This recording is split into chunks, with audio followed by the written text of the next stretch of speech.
Okay, here we go. This is the first step of metalworking area back here in the corner of the yard at the Little Weird shop. Got the 4 corner poles here. We'll be sinking in the ground.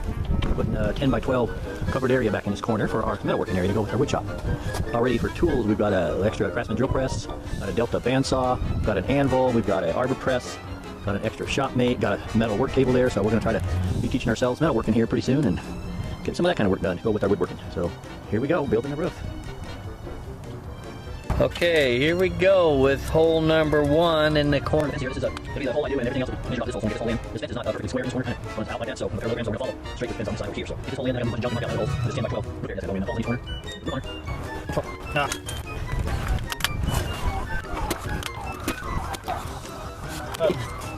I'm gonna start that here.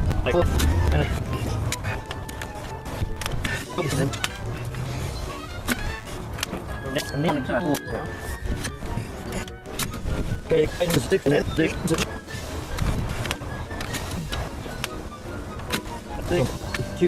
Not bad.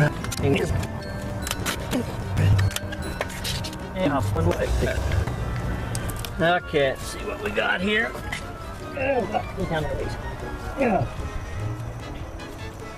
Need a stick here, little cross, 2 foot here, so I can check it, and that's 2 foot. That one's good. Might have to widen it out a bit down there. You have a root I cut through right inside here. Didn't even notice it. About 8-10 inches down.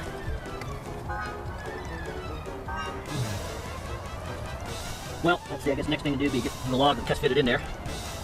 See if it's big around enough down here. I noticed it's the first 6 or 8 inches. Okay. These are 6 foot diameter by 8 foot poles. I think that might have went all the way. I'll go get my tape. I need to mark this pole too. Hang on. So I marked the pole at 6 foot, and it's about 4 inches high. So I'm going to camp it, and then I can see where I'm not wide enough in the bottom there. Leave a mark. These things aren't light. Oh. Wow. Yeah. Oh. Now I'll get a flashlight, look down in there, see where I got to make it rounder. Yeah, I just got to shave it about the bottom 4 inches, just a little bit around the edge. So I might do that with either the post hole or maybe just a hand trowel and scoop it out. Okay, this is hole number 2 that I started. Hole number 1 was back there in the corner. Number 2, about 12 foot, just under. 9.4 by 12 foot. So split black on.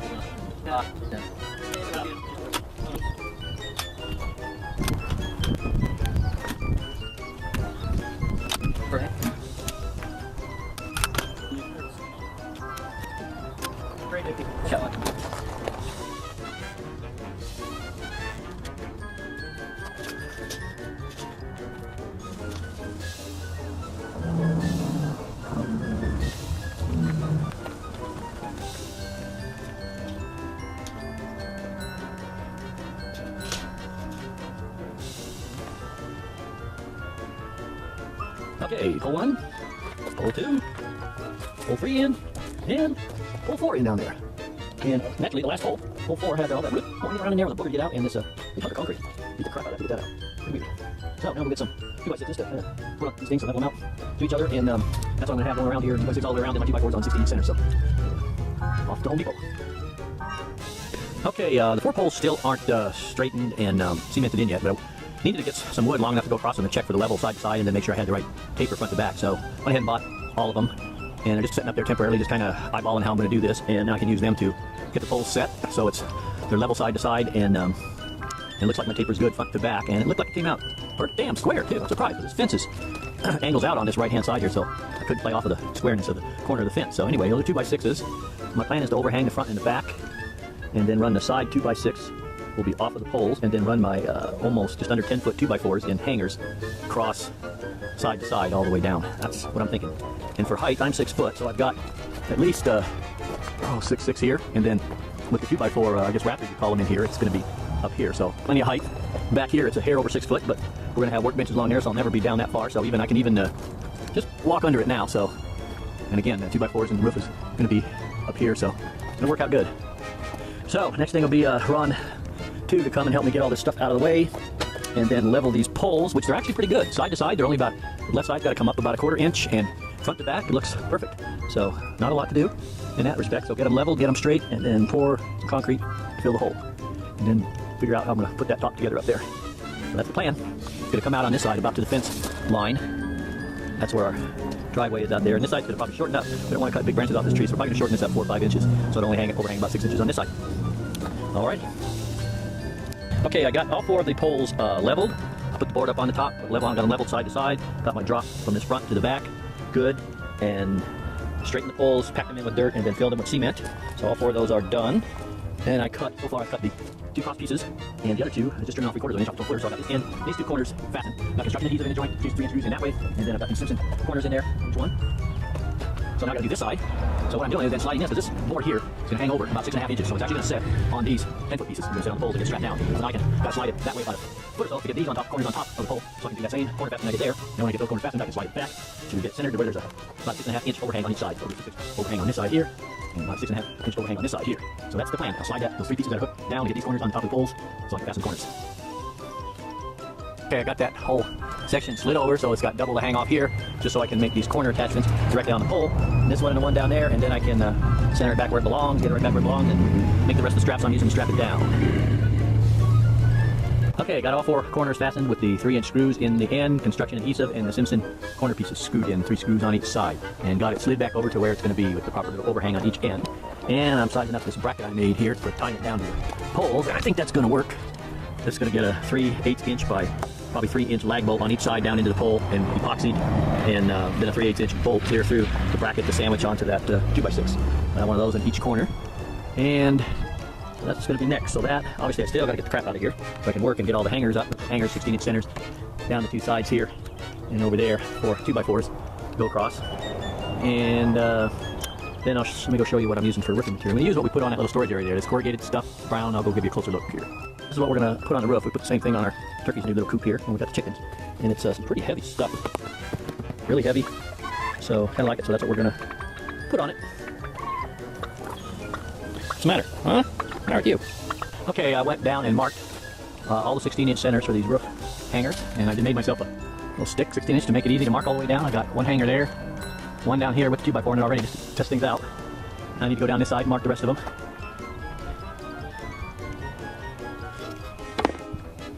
Okay, I did the center one because next thing I want to do after I get some screws in those Simpson brackets, I'm going to construction adhesive the ends of this, and then screw it in from the ends of the 2x6 to pull it together. I'm thinking that might help any future bowing out of these 12-foot 2x6s. So 2 3-inch screws in through the 2x6, and then with the construction adhesive in there, and then screw it down to the Simpson thing. And should hold that center, keep everything a little square. Okay, finished getting all the hangers up. Got all the 2x4s dropped in, the hangers screwed in. And again, I glued on the end and ran 3-inch screws through the 2x6 on these, and this one in the middle to keep it from kind of twisting. And I also did the same with the first 2x4 on each end. I glued it, ran 3-inch screws into the end, just keep it from a little stronger for racking and all. So that's all up. I just got the 1 strap that I made all in here, and a 3/8 bolt through it, and then 2 3/8 by 3-inch long bolts down, lag bolts down into the post with the construction adhesive on them. So I got to make those 3 more brackets. That's the next step. Then after that, it's get the roofing material. Well, pretty good so far. And I'm 6 foot, and I can walk easily all the way to the end here. Still have about 3 inches, and then obviously it goes up this way. It goes up about 5 or 6 inches I've got for the water runoff. Okay, after that first bracket, I made a second one, not attached yet, and a third one down here, not attached yet. And I'll make the 4th one. I'll show you that a little bit, but it's pretty crude because I don't really have my metalworking area here yet. So, and I started to put, I think they call this blocking, these pieces in between all these, staggered so you can screw them in. So I just got 2 in so far. That stiffens everything up, so I'm going to continue that on down as well. Okay, I got all these blocking pieces in, staggered all the way down the center. So now I can't put it off any longer. I got to make that last hold down clamp for this corner over here. Well, there's the 4th bracket. Being new at this YouTube thing, I forgot to film really any of this, but here's what I make it out of. I just kind of clamped it around this piece of 2x6 here, and just beat the crap out of it, and put it in my vise and bent it, and then cut it off with the cutoff wheel there. And now I should have my 4th bracket here, over here.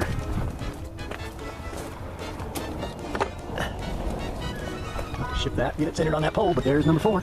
Now I need to fasten down 3 of them. Got the one done there. Okay, all 4 corners are strapped and lag bolted with construction adhesive on the bolts down into the poles, and then a bolt through the 2x6. So, ready to get this roofing material. It's Ondura is what it's called. And it's actually this stuff here. We've used quite a bit. I think I already mentioned this, but I'll show you another piece. This is what it is here. Pretty rugged stuff. It'll be that same color, so yeah. Comes in like 4x7 sheets, I believe. So it's going to take 6 sheets up here. Okay, I picked up 6 sheets of this 4x7 Ondura. It's really rugged stuff for the roofing. And I got a couple sheets, actually 4 pieces up already. So here's the what you nail it down with. These things, I got a rubber gasket on it, ringed nail. They really hold tight, these nails when they go in, and you nail it in the hump here. So it's not where the water's going to flow. So I've got about to split a sheet here in 2 halves. You have to go down the side. There's 4 sheets on there. Overlapped about 6 inches there in the middle, and overlapped about 6 inches side to side too. So for high wind, they say every 6 inches to nail around the edges. So that is what I have done. And overhanging about 1.5 inches. So nice and shady in here, and it's a hot day, so feels good. Now I'm gonna continue on here and get this other sheet cut. See if I can't get her done today. Okay, the roofing is all up. And this is what I had left. 2 little slender pieces out of the 6 4x7 sheets. This by far was the toughest of the whole project thing to do, this putting this stuff on. Man, plus it was about the hottest day so far, so it's nice and shady underneath here now, and won't get wet. And I got this gutter here. Since all the water runoff's going to be along this back here, I'm going to hang it back here and run the spout straight over the fence there. We're in the driveway. So next post I'll do is with the area cleaned up. How to rake it nice and flat, make some bases for these tables and machine bases, and get them set on some got some 4x4 pressure treated wood over here. I'm going to use a sink in the ground and level and set for the workbench and the tool center bases. There's another base there, wood sitting on. Because on those bases there, like that drill press is sitting right now, I'm going to have the drill press, cut-off saw, and a bandsaw. And that big metal table over there, set it nice and flat. Work table weld on, we'll be putting a vise on that table. And might get some, once it's leveled up and all those 4x4 set in there, put some new gravel in there. So, we'll see as we organize it. Okay, update on the metal working area here. Got the stump all leveled and some sand underneath, nice and solid with the anvil on top. That doesn't need to be under the roof, so it's out there. Got the Izzy Prozzy little sawmill in here, that's going to stay there. And got gutter on that end, just need a little spout on the end of it down there. Next thing will be, that this layout looks pretty good, is to get the 4x4 pressure treated wood in the ground under these legs on the bench and over here to make them sturdy. And I need to find a cutoff saw for on there, and vise to go on that corner there. And even with the vise on that corner, still got room to throw a pallet up on this table, tear it down. So, liking what's going on here. Okay, this will be the last update on the metalworking sawmill pallet teardown area. We'll do update periodically because I got a lot more work going on, but I want to get this one closed out for now. You've seen the sawmill in here. I've actually have used it. Slice this ash up here. Got to make a drying place for that.